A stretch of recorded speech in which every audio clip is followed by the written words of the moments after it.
Nyt riittää, häivy! Heti kun sä lupaat totella mua.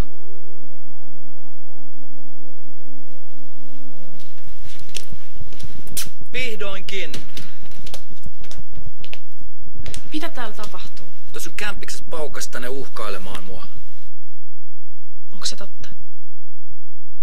Jaha, äsken se oli sanonut hiljaiseksi millään. Vietto pois mun silmistä, ennen kuin mä nostan syytteestä vastaan. Onks kaikki ok? Lähdetään kotiin. Tai sit miette vasemmalle, sieltä löytyy käytävän perältä psykiatrinen osasto. Älä häiritse mua enää, sekopää. Toi on ihan turhaa.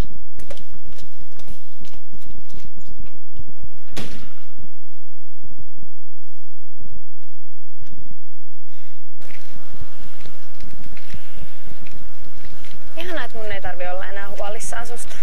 Mä oon pahoillani, että mä oon aiheuttanut sulle harmaita hiuksia. Hei, eihän se ole sun vika, että sua ammuttiin. Sinuna keskittyisin ihan sun omiin harmaisiin hiuksiin. Mä lupaan sulle, että mä pääsen ylös tästä tuolista, niin se olen minä, joka pitää susta huolta, eikä toisinpäin. Selvä, se on sit ihan kohta. Toivotaan. Oli mut aika ihmeellinen fiilis seistä taas omilla jaloilla. No varmasti, kun oli mieluinen opettaja vieressä. Peppi on hieno nainen. Sä oot uskomaton. Pokaat naisia sairaalasängystäkin. Se olisi paljon helpompaa, jos ei kaiken maailman hullut kävisi uhkailemassa. No unohda se ja keskity Peppiin.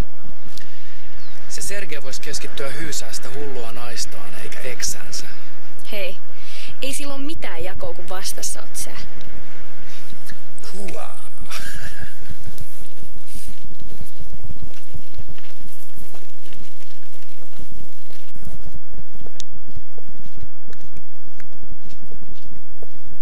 Pysähdy.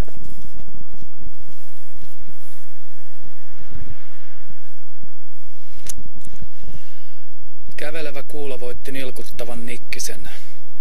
Eihän tos välttämättä ole mitään.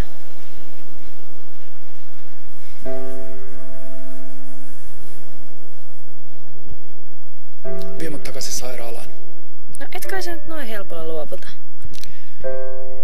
Viet sä mut takaisin sairaalaan vai tilaaks mä taksin?